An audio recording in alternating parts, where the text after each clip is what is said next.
हनुमान जी की असली शक्ति, भक्ति का चमत्कार। सदियों पहले की बात है। समुद्र के किनारे खड़े थे प्रभु श्री राम। सामने लंका थी। माता सीता अशोक वाटिका में बंदी थी। पूरा वानर सेना चिंतित थी। समुद्र इतना विशाल, लहरें इतनी प्रचंड, कोई भी उसे पार करने का साहस नहीं कर पा रहा था। जामवंत जी ने चारों ओर देखा और उनकी नजर पड़ी एक शांत बैठे वानर पर। वो थे हनुमान। जामवंत बोले, पवन पुत्र, क्या तुम अपनी शक्ति भूल गए हो? हनुमान जी विनम्र स्वर में बोले, मैं तो केवल राम का दास हूं, मुझ में क्या शक्ति। तभी जामवंत ने उन्हें उनका बचपन याद दिलाया। कैसे उन्होंने सूर्य को फल समझकर निगल लिया था, कैसे देवताओं ने उन्हें वरदान दिए थे। जैसे ही उन्हें स्मरण हुआ, उनका शरीर पर्वत जैसा विशाल हो गया। आंखों में अग्नि, हृदय में राम। उन्होंने जोर से गर्जना की, जय श्री राम, और एक ही छलांग में समुद्र पार करने निकल पड़े। रास्ते में पहली परीक्षा समुद्र के बीच प्रकट हुई सुरसा नाम की नागमाता। उन्होंने कहा, देवताओं ने आदेश दिया है, मैं तुम्हें निगले बिना नहीं जाने दूंगी। हनुमान जी ने अपना आकार बढ़ाया। सुरसा ने भी अपना मुंह और बड़ा किया। फिर अचानक हनुमान जी सूक्ष्म हो गए और सुरसा के मुंह में जाकर तुरंत बाहर निकल आए। सुरसा मुस्कुराई, तुमने बुद्धि और बल दोनों का परिचय दिया है, विजय तुम्हारी होगी। दूसरी परीक्षा आगे आई सिंहिका, एक राक्षसी जो परछाई पकड़कर रोक लेती थी। उसने हनुमान जी की छाया पकड़ ली। इस बार उन्होंने सीधे युद्ध किया। एक ही प्रहार में सिंहिका का अंत कर दिया। यहां उन्होंने दिखाया, जहां नीति काम ना आए, वहां शक्ति जरूरी है। लंका में प्रवेश, रात का समय। हनुमान जी ने अपना रूप छोटा कर लिया और चुपके से लंका में प्रवेश किया।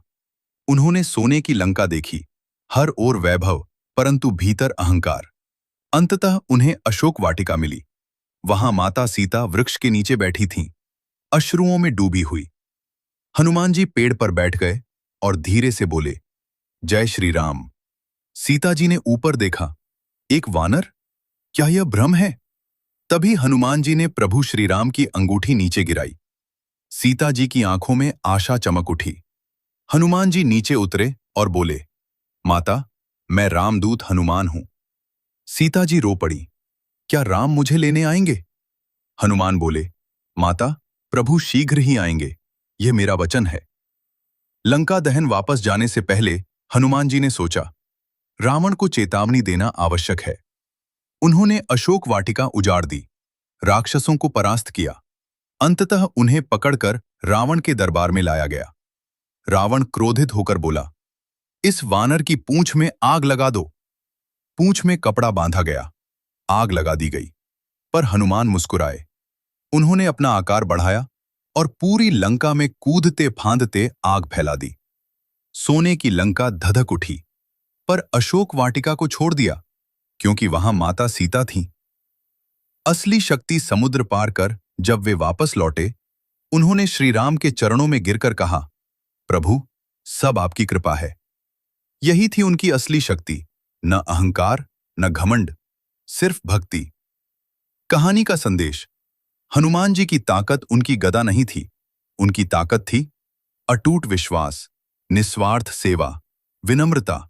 और राम नाम जब मन में विश्वास हो तो समुद्र भी छोटा पड़ जाता है। अगर आप चाहें तो मैं इस पर YouTube के लिए डायलॉग स्टाइल स्क्रिप्ट बना दूं, वायरल टाइटल, डिस्क्रिप्शन और हैशटैग दे दूं, 10 मिनट का नरेशन वॉइस ओवर स्टाइल लिख दूं, या इसका पार्ट 2 बना दूं, संजीवनी पर्वत वाली कथा। बताइए, आपको क्या चाहिए?